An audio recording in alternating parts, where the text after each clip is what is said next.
Now we're going to move on to another part of the Halacha Torah. This is slightly related to what we were speaking about before.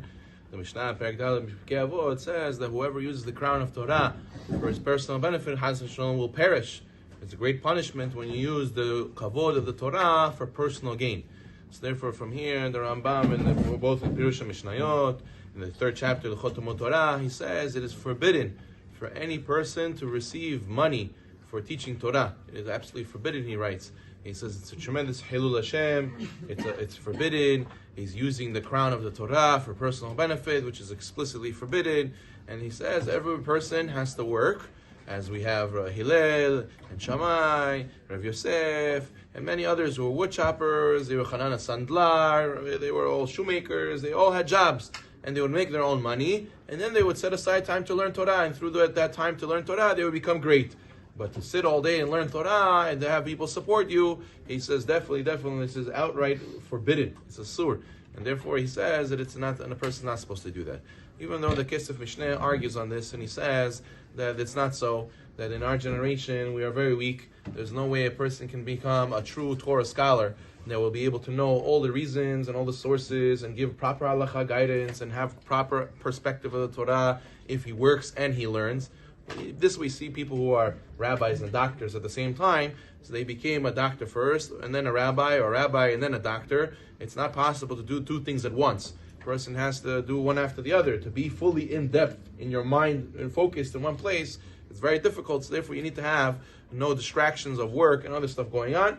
Therefore he writes the halacha that it should be permitted today. Even though the Rambam said it's a sur, it'll be permitted today to go and to take a stipend, to get a kollel check, to go and learn in the yeshiva and get supported from the community funds.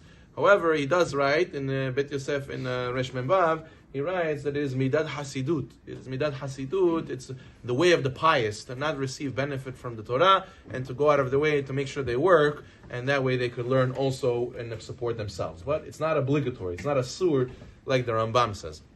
And that's what Ramah brings also in Siman Resh Mem Vav. So therefore, today the poskim Aharnim, Rav Moshe Feinstein and Rav Yosef and Yabi Omer Chelek Zayin, the Chazon Ish, they all write that if a person has a choice, if a person can support Talmidei Chachamim, right? It's very important today, and you shouldn't think he's doing something wrong by paying them money and letting them receive benefit from the Torah. No, he should continue to support them. And Rav Ovadia writes in Yabi Omer Chelek Zayin, if a person came to ask him, he said, Rabbi, I can work and set aside time in the morning, the evening to learn, or should I be in kollel all day and get paid from the community funds?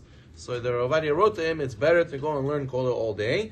That way you become a real Torah scholar. If that's your purpose, if you really want to become a Torah scholar, this is the right way, and that's what you should do. You should go and learn and be in kollel and study. Obviously, you're not going to go and get the same money as if you worked. You know, a person has to be willing to give up on a little bit of olam hazeh, but it's worth it. It's more important that a person should go and become Torah scholar than go and say, oh, but I want to make my own money, I want to support myself. It's more important because of the nature of the decline of the spirituality in the world today, especially in our generation. We need more and more rabbis. Like I told you myself, I went to my rabbi, I told him I want to be a doctor. He says, why? He says, Dengi Lubish, you want to make money. I told him, no, I want to help people. He said, if you want to help people, so you'll become a rabbi. You'll become a rabbi for the community. The Sephardim need a lot of rabbis.